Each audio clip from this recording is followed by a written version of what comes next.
Iko Uwais was just a delivery driver in Indonesia. No fame, no connections, and no future in film. But today, he's one of the most brutal fighters Hollywood has ever seen. And the most incredible part is that no one was looking for him. But how did a delivery driver become one of the most brutal fighters in Hollywood?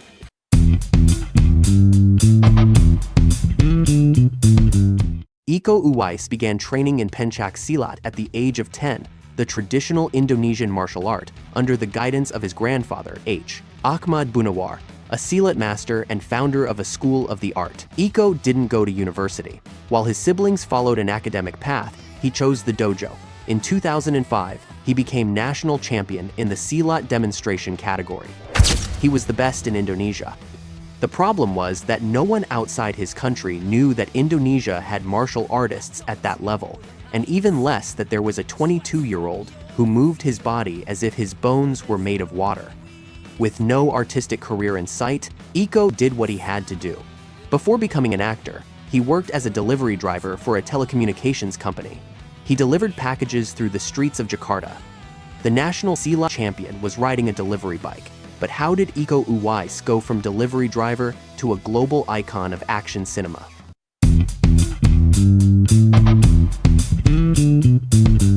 Then came the moment that would change the history of action cinema forever.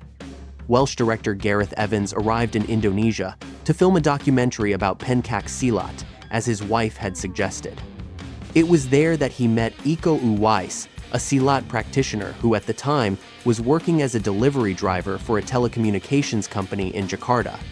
Evans entered the silat school run by Iko's grandfather, looking for material for his documentary. What he found left him stunned. He saw in Iko Uwais a natural-born movie star, and he wasn't wrong. It's said that what impacted him the most was that this quiet delivery driver, with sharp eyes, moved in front of a camera as if he had been born for it without even knowing it. Stories say that Iko was deeply moved by this blue-eyed foreigner who came to respect and praise his martial art in his own language. So he quit his job as a delivery driver and made his acting debut working with Gareth Evans. Evans offered him a simple deal. Leave your job, I'll make you a movie. No formal auditions, no massive casting calls. I only needed to see you fight for 5 minutes to know you're what the world needs to see.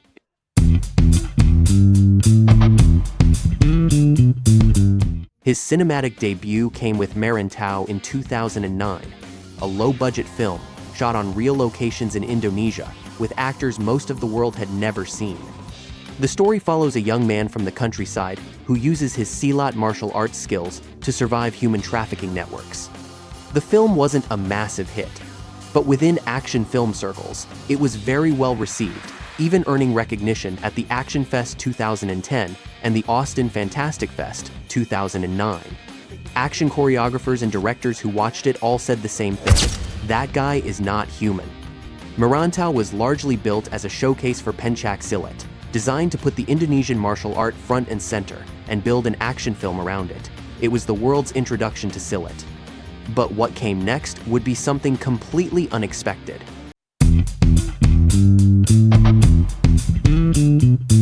Evans and Iko Uwais immediately began developing their next project.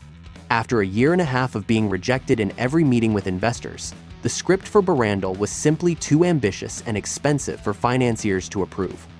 In the end, Merantau Films realized they had to scale down their ambitions in the short term. The result was a brutally simple concept: one building, one night, a rookie cop, and an entire skyscraper filled with criminals. That's how The Raid was born, a film designed from the ground up to deliver maximum impact with minimal investment, with a reported budget of approximately $1.1 million. When The Raid: Redemption hit the international festival circuit in 2011, few films in action cinema history had such a profound impact. Not only because of its exhilarating fight scenes, but also because of its cultural significance in showcasing the power of Indonesian cinema on a global stage. Critics ran out of adjectives. Action choreographers called it the most viscerally effective action film of a generation. Iko Uwais, the delivery driver, became overnight the most talked about martial artist on the planet. Unlike the acrobatic wire fu of Hong Kong cinema or the digital effects of Hollywood, Uwais brought something raw. The film redefined the rules of the action genre, especially within martial arts cinema, by bringing pencak silat to the forefront of international film. What set it apart from everything that came before was its physical honesty. In contrast to the rapid cuts and shaky cam that had become standard in Western action films, Evans' camera stays with the action, following the fighters through sequences in real time. This choice amplifies the intensity of the combat and allows the audience to fully appreciate the skill and precision of the martial arts being executed. When a face was about to smash into a concrete pillar, you saw it smash, no cut, no trickery. But how did they actually pull all of this off?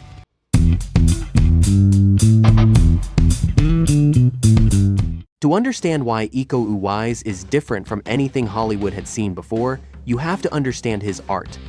The core movement vocabulary of silat includes low stances, arcing hooks, angular footwork, diving punches, elbows, open hand strikes, joint manipulation, takedowns, and kicks targeting the limbs, ribs, and knees.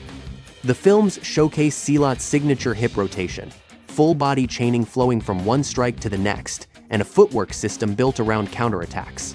On top of that, Uwais incorporated elements from other disciplines present in the cast. Joe Taslim was a national judo champion, so his character, Sergeant Jaka, adopted a grappling-based combat style. The choreography remained fluid, adapting depending on the character and the space they occupied. The result was a completely new way of experiencing a fight on screen, something different, functional, and devastating, with an internal logic that the viewer's body could feel even without fully understanding it. I didn't know there were this many ways to hurt someone until I saw this movie, one critic wrote. And he wasn't exaggerating. But in the second film, when it seemed like it couldn't get any better, we were all wrong.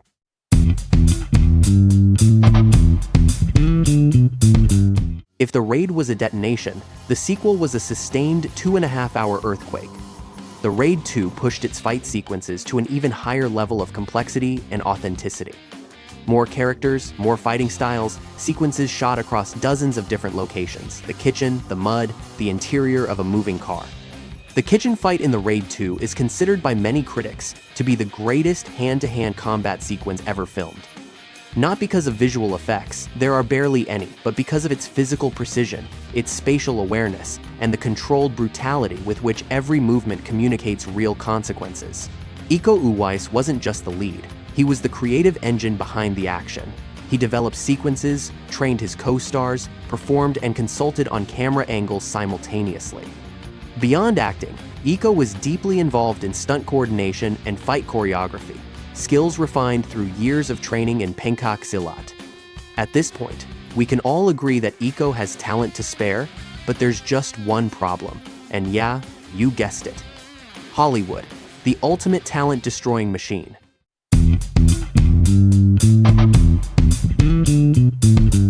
The impact of The Raid was so explosive that Hollywood started calling at a level no one in Indonesia had ever seen before. Suddenly, that raw, direct, and dangerously real style became something the West couldn't ignore. In 2015, thanks to that momentum, Iko Uwais was cast in Star Wars: The Force Awakens, alongside his co-stars Yayan Ruhian and Sisep Arif Rahman. It was the perfect leap from redefining action in Indonesia to stepping into the biggest franchise on the planet. And I repeat, was. Because this is where J.J. Abrams comes in. He didn't just hire him as an actor, he also asked him to choreograph a lightsaber fight. Basically, he gave him the opportunity to revolutionize Star Wars from the inside. So what happens when Iko does exactly that? It becomes too violent, of course. Because we're talking about Star Wars, a saga built on war, mutilation, and duels to the death, yet somehow decides there's a limit right when someone brings something truly authentic. The problem was never the violence. The problem was that what Iko Uwais brought didn't look like choreography. It looked like a real fight, and Hollywood couldn't allow that. Because if there's one thing the industry excels at, it's spotting people who can change the rules of the game, and then sanding down everything that makes them special, softening them, or cutting their wings before they can fly too high. And if you think this was the worst thing that happened to Iko Uwais in this industry, think again.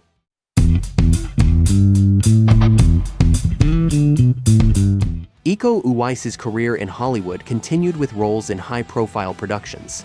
Mile 22 alongside Mark Wahlberg, The Night Comes for Us on Netflix, Stuber with Dave Bautista, Triple Threat alongside Tony Jaa, Michael Jai White, and Scott Adkins, the series Wu Assassins on Netflix, and The Expendables 4. But Hollywood brought a constant frustration that the Raid fans immediately recognized. Studios would cut, digitally speed up, or reduce his sequences to fit standard American action movie formulas. The same industry that sought him out for who he was wouldn't let him be it. His influence can be seen in later titles like John Wick, Atomic Blonde, Nobody, and Daredevil. Paradoxically, the films that learned the most from Iko Uwais were the ones that carefully studied his Indonesian work, not his Hollywood projects. And yet, against all odds and swimming upstream, what Iko achieved borders on the improbable. He left a real mark on the industry without fully submitting to its rules, forcing Hollywood itself to adapt even if only slightly to his way of understanding action.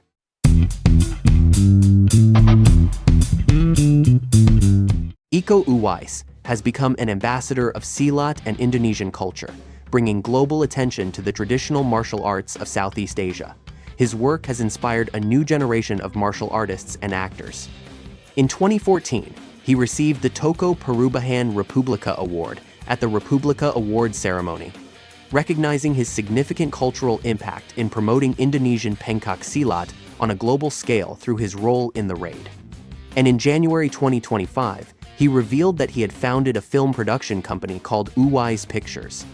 Among its initial projects is his directorial debut, Timur, a dramatization of the Mapenduma hostage crisis, in which Uwais also stars. He is no longer just the man who fights. Now he's the man who tells the stories. Thanks for watching. If you enjoyed this video, we've got another one for you right here about Van Damme and all the challenges he had to overcome to reach the top. Support me with your like by sharing and subscribing. I'll see you in that video.